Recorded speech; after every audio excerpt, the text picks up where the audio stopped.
SC ఎస్టీని ఎలా torture చేస్తున్నారో మీరు చూస్తున్నారు. ముఖ్యంగా మన నగరంలో పవర్లో వాళ్ళు చాలా మంది ఉన్నారు.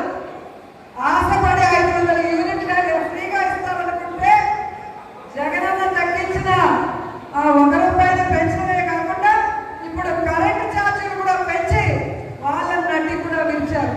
సో వీరందరికీ అండగా రేపు పుత్తూరులో ఆరేటమ్మ టెంపుల్ దగ్గర నుంచి భవానీ నగర్లో టీఈ ఎలక్ట్రిక్ ఆఫీస్ వరకు బైక్ లో ర్యాలీగా వెళ్ళి అక్కడ రిప్రజెంటేషన్ ఇచ్చి ప్రజలకి, యువతకి, చేనేత కార్మికులకి, రైతుకి మనం అండగా నిలబడి ఈ ప్రభుత్వం నడలు వంచి కరెంటు ఛార్జీలు తగ్గించే విధంగా మనం పోరాటం చేయాలి. రేపు అందరూ పొద్దున 10 గంటలకంతా ఆరేటమ్మ టెంపుల్ దగ్గరికి బైకుల్లో వచ్చేయాలని మనస్ఫూర్తిగా కోరుకుంటూ మన పుత్తూరు మున్సిపల్ చైర్మన్ హరిగా గతంలో